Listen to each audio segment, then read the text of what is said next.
లక్ష్మి స్పృహలోకి రాగానే విహారీ కోసం వెతుకుతూ ఉంటుంది. బామ్మ, విహారీ గారికి ఇప్పుడు ఎలా ఉంది బామ్మ అని చెప్పి లక్ష్మి అడుగుతూ ఉంటే, విహారీ బాబు అంటే రాత్రి నువ్వు ఒక బాబుని కాపాడి తీసుకొచ్చావు కదమ్మా, ఆ బాబేనా అని చెప్పి బామ్మ అడుగుతూ ఉంటే, అవును బామ్మ ఆయనే, ఆయనకి ఇప్పుడు ఎలా ఉందని చెప్పి లక్ష్మి అడుగుతూ ఉంటుంది. ఇక అప్పుడు బామ్మ, ఇందాకటి వరకు ఆ బాబు కండిషన్ చాలా సీరియస్గా ఉందని డాక్టర్స్ చెప్పారమ్మా, బతకడం కష్టమన్నారు అని అంటూ ఉంటే లక్ష్మి కంగారు పడిపోతూ ఉంటుంది.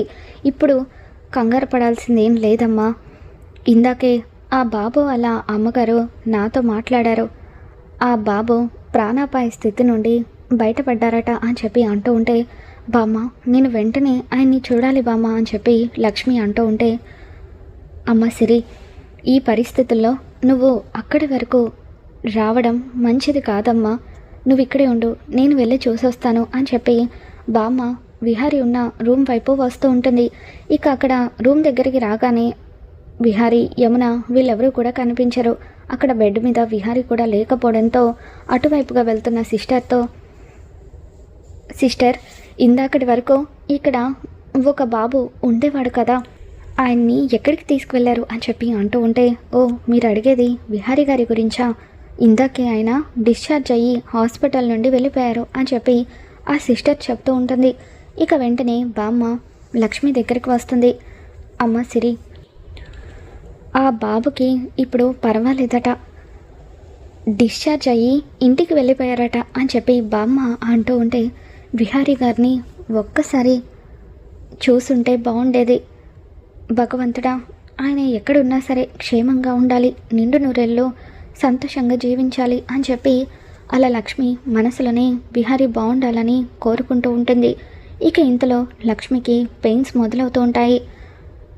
అమ్మ సిరి, నువ్వు ఇలా కూర్చోమ్మా, డాక్టర్ని పిలుస్తాను అని చెప్పి బామ్మ అంటూ ఉంటే, బామ్మగారు మీరు ఉండండి, నేను వెళ్ళి పిలుచుకొస్తాను అని చెప్పి నర్సు వెళ్ళి డాక్టర్ని పిలుస్తూ ఉంటుంది.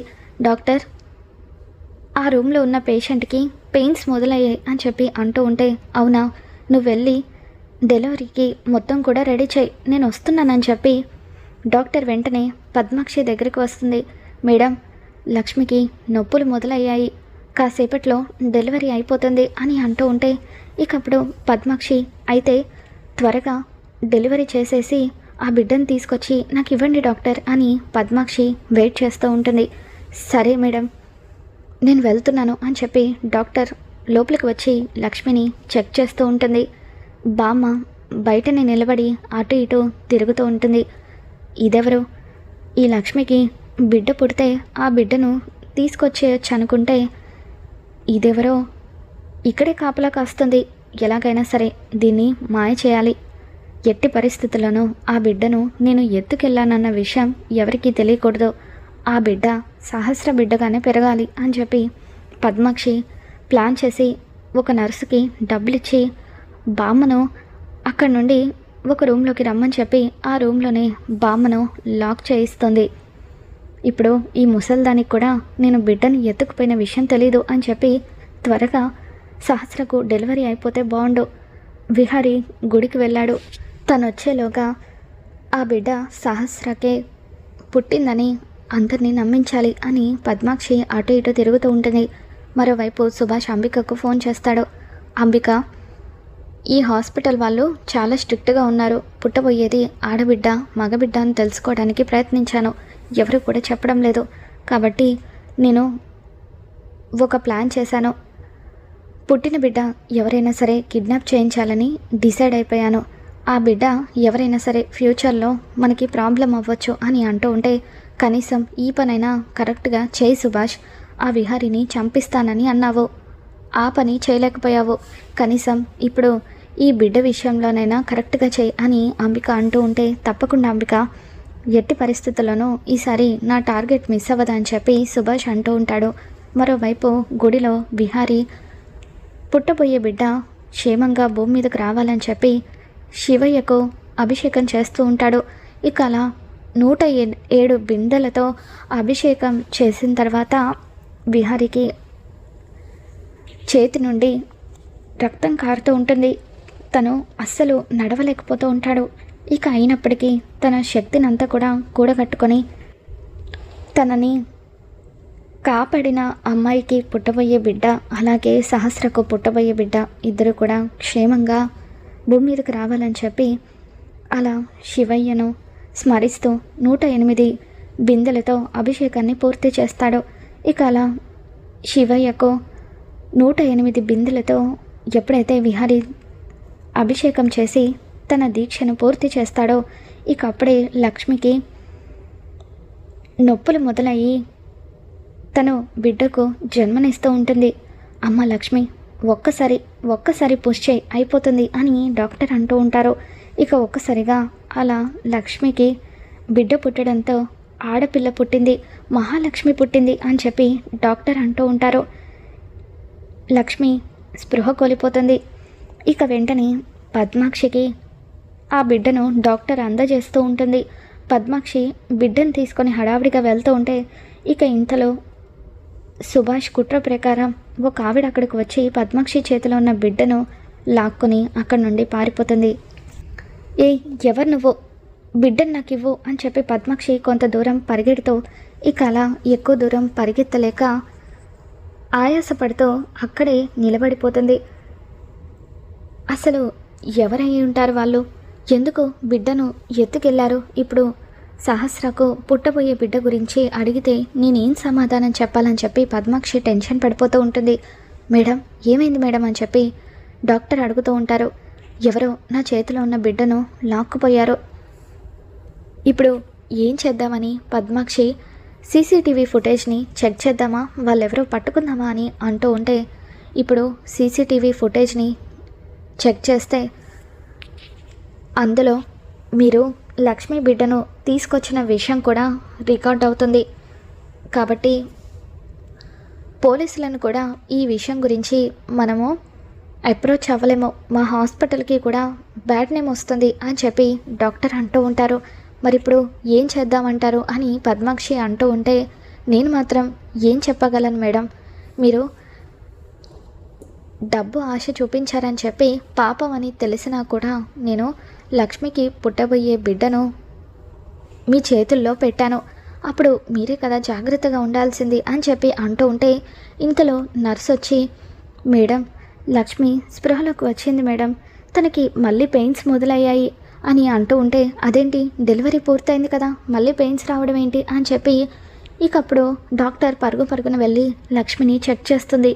ఇకప్పుడు డాక్టర్ కూడా షాక్ అవుతూ మై గాడ్, తన కడుపులో ఒక బేబీయే పెరుగుతుందని అనుకున్నాను, కానీ తనకి ట్విన్ బేబీస్ పుట్టబోతున్నారన్న విషయం స్కానింగ్లో కూడా నేను సరిగ్గా చెక్ చేయలేదు అని చెప్పి సిస్టర్ తనకు మళ్ళీ డెలివరీ అయ్యేలాగా ఉంది, మొత్తం సిద్ధం చేయండి అని చెప్పి అంటూ ఉంటుంది. ఇక అలా లక్ష్మికి మరొక్కసారి పెయిన్స్ మొదలవుతాయి. తనకి ఈసారి మగబిడ్డ జన్మిస్తుంది. ముందు మహాలక్ష్మి, ఇప్పుడు మగపిల్లాడు పుట్టాడు అని చెప్పి డాక్టర్ అంటూ ఉంటుంది. లక్ష్మి మళ్ళీ స్పృహ కోల్పోతుంది. ఇక దాంతో డాక్టర్ పద్మాక్షి దగ్గరకు వచ్చి మేడం తనకి కవల పిల్లలు పుట్టారు, ఈసారి మగపిల్లాడు పుట్టాడు అని అంటూ ఉంటే పద్మాక్షి ఎంతగానో ఆనందపడిపోతూ ఆ ఆడపిల్లను ఎత్తుకుపోయారు, ఈ మగపిల్లాడినైనా తీసుకువెళ్ళి సహస్ర పక్కన త్వరగా పడుకోబెట్టాలి అని చెప్పి పద్మాక్షి బాబుని ఎత్తుకెళ్దామని చెప్పి లోపలికి వచ్చి ఉయ్యల్లో పడుకోబెట్టిన బాబుని తీసుకెళ్లాలని ప్రయత్నిస్తూ ఉండగా ఇక ఇంతలో లక్ష్మి స్పృహలోకి వస్తూ ఉంటుంది. అలాగే బామ్మ కూడా ఆ గదిలో నుండి బయటకు వస్తుంది. బామ్మ గదిలో నుండి బయటకు వచ్చి లక్ష్మి స్పృహలోకి రావడంతో అమ్మ సిరి నీకు పన్నంటి మగపిల్లాడు పుట్టాడమ్మా అంటూ ఉయ్యల్లో పడుకున్న బాబుని తీసుకువచ్చి లక్ష్మి చేతిలో పెడుతుంది. ఇక దాంతో లక్ష్మి అచ్చం విహారీ గారి పోలికలతోనే బాబు ఉన్నాడు అని చెప్పి బాబుని ఎంతో ఆనందంగా ముద్దాడుతూ ఉంటుంది. ఇక చాటుగా ఉండి ఇదంతా చూస్తున్న పద్మాక్షి ఎలాగైనా సరే ఆ బిడ్డని ఎత్తుకుపోవాలని అనుకున్నాను, కానీ ఇది స్పృహలోకి వచ్చింది. ఇప్పుడు ఏం చేయాలి అని టెన్షన్ పడిపోతూ ఉంటుంది. అమ్మ సిరి, బాబు విహారీ బాబులాగా ఉండడం ఏంటమ్మా అని బామ్మ ఆశ్చర్యంగా అడుగుతూ ఉంటే, ఇక అప్పుడు లక్ష్మి, నా భర్త మరెవరో కాదు బామ్మ, విహారీ గారే అని చెప్పి బామ్మకు నిజం చెప్తూ ఉంటుంది. ఇక పద్మాక్షి అక్కడ చాలాసేపు దాక్కొని అక్కడ సహస్ర పరిస్థితి ఎలా ఉందో ఏంటో అని చెప్పి నెమ్మదిగా అక్కడి నుండి సహస్ర దగ్గరికి వెళ్ళిపోతుంది. అమ్మ, ఏమైందమ్మా, ఇంకా బిడ్డ నువ్వు తీసుకురాలేదేంటి అని చెప్పి అంటూ ఉంటే, ఏం చెప్పాలి, ఏం చేయాలో కూడా నాకు ఏమీ అర్థం కావడం లేదు అని పద్మాక్షి జరిగిన విషయాలన్నిటి గురించి ఆలోచిస్తూ ఉంటుంది.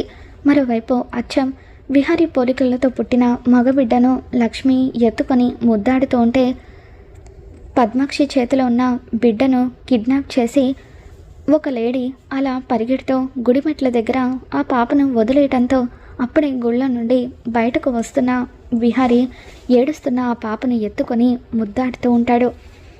అచ్చం లక్ష్మి పోలికలతో పుట్టిన ఆ పాపను చూడగానే విహారీకి చాలా ఆనందంగా అనిపిస్తుంది.